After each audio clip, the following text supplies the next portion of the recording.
The author of this book says that you don't need to work 9 to 5 and you don't need to work 40 hours per week. You can just work for 4 hours per week and still you can become a rich person in today's world. Is this really feasible to implement? Let's find out in this video with the practical steps what the author is providing in the book 4-hour work. There are a lot of things that author is trying to teach in this book. I'm going to discuss about the major 6 points which I think are most useful from the book. First one, relative income is important than the absolute income. Who is really rich? Let's consider there are two friends, Govind and Raj. Govind earns around 25 lakh per annum and Raj earns 10 lakhs per annum. Generally, we would say that Govind is the richest person because he is earning 25 lakh per annum. But this is the absolute income, but we are not thinking about the other factors attached to this income. Govind works 40 to 50 hours per week, whereas Raj works only 4 to 5 hours per week. Now we can say Raj is the rich, right? Because for less hours, he is earning more money. Here we will need to think only about income per hour instead of thinking about income per annum. So this is relative income. So how to join this new rich? Author primarily suggests about selling products. You can do it in 3 different ways. First one, you can create your own products and sell. Second one, you can buy it from the wholesalers and you can sell it to the customers. Third one, by licensing the products. Either you take idea from someone else and pay royalty to them, or you give your idea to some companies and you get the royalty from them. So the base point what he makes is to sell products. It could be physical products like t-shirts or digital products like making courses or books. If you do a quick search in YouTube, nowadays there are a lot of people sharing about 9 passive incomes that I have made at the age of this, 10 passive incomes that I have made at the age of that. So there are a lot of such options nowadays. You can pick one such idea, whichever is interesting for you. You don't need to leave your 9 to 5 job. Instead, start it on your side and try to make some income from that. Until it becomes a larger amount, you will need to stick to your main job. In case if your side income can replace your main income, then you can think about moving into full time. Second step, define your fears. Now that you have come up with an idea and you decided that this is something that I am going to start it as my side hustle and you made your decision. But you are afraid to start. So what should you do at this moment? You will need to find out what could happen in worst case scenarios. So author suggests to put numbers between 1 to 10, 1 being the least and 10 being the highest risk. And author says that if you try to number it, it could come between 4 to 6 only. It is not going to be the worst for you. So you don't need to be worried about that. On the other hand, think about not doing it. In future, you are going to regret that you have not tried something in your life, in your side, which could have become the main income of your life and which could have made your life entirely changed. Even if that does not work for you, you are going to get a lot of experience. With that, you will be able to maybe start a successful venture later point of time. So try to find out and write down your fears. If you do this, what you are going to get, what you are going to lose. If you don't do this, what you won't get and how it can create regrets for you. Third one, timing is never right. So always start now. You may not be the expert in the topic what you chose. You may not know everything. You may not have customers. You don't have anything.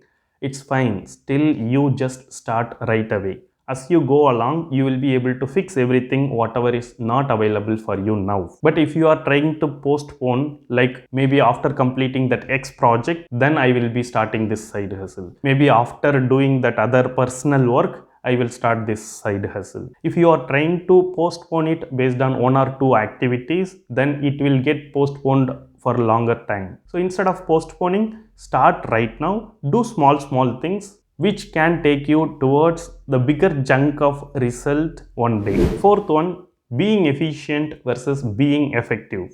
After you start your side hustle, you will need to know that if you are completely busy, it doesn't mean that you are effective. You will need to know these 2 things in order to be very effective. The first one is 80-20 rule or Pareto rule. You could have already heard about it in our channel also. We have already talked about that. The 80% of results what you are getting is coming from the 20% of efforts what we put. In author's case, he was able to notice this in life.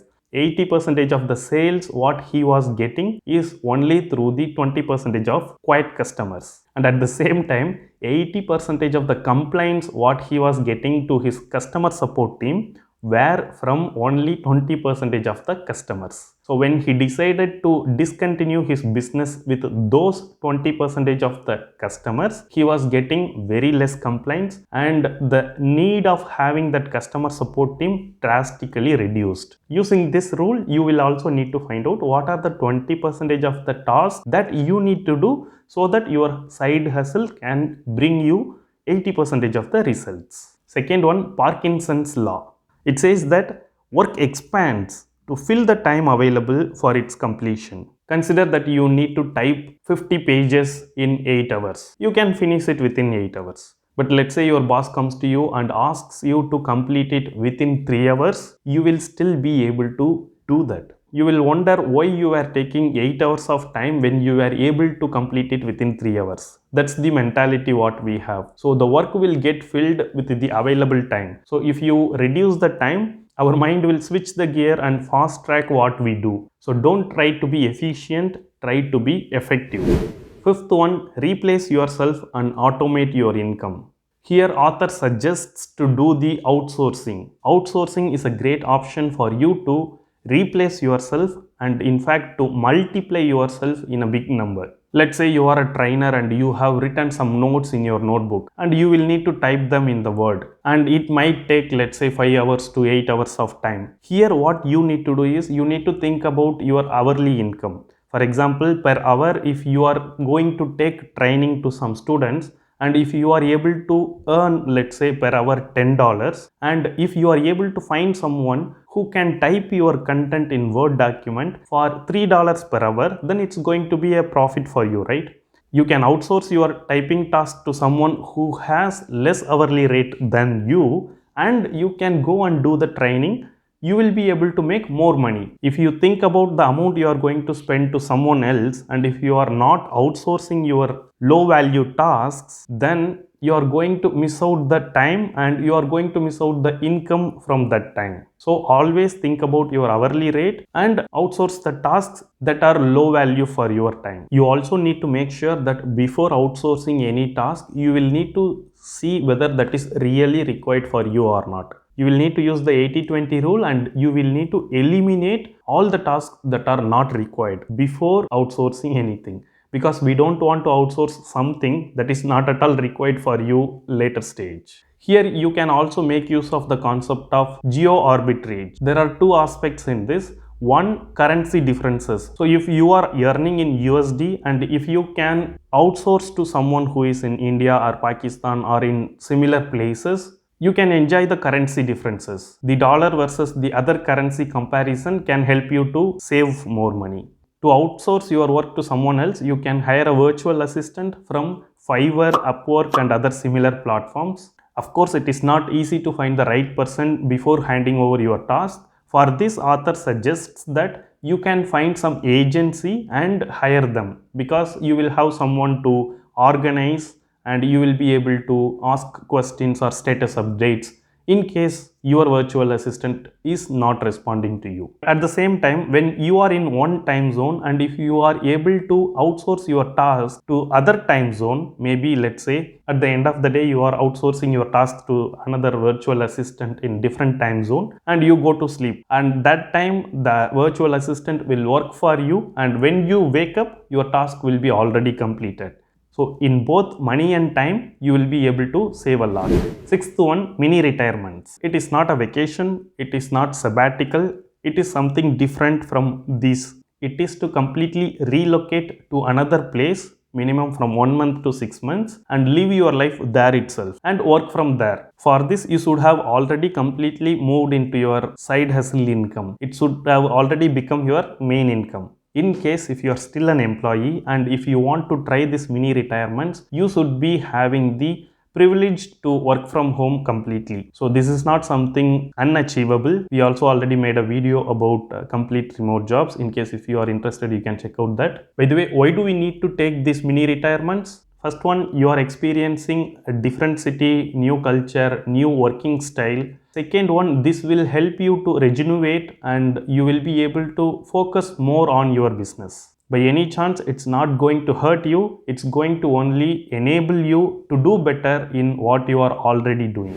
So there is one important thing that we will need to understand here. The money is not the only solution. The currencies of the new rich are three different things: time, energy, and money. Let's consider three different stages of our life. When we are young, we may have lot of time, lot of energy, but we may not have enough money. When we are in our middle age stage, we may have more money or more energy, but we will not have time at all. Again, the money, it depends whether we may have more or we may have less also. But when we are in old age, we will have lot of time but less energy and lot of money also. Without energy, you will not be able to spend your time and money at all. So that's the point here. We shouldn't be waiting until that old age to get retirement and not be able to enjoy what we have in hand. Instead, when we have time and energy, we are going to take mini retirements as per the author. These are the different steps that author has suggested to follow in order to join the new rich community, and it is possible also.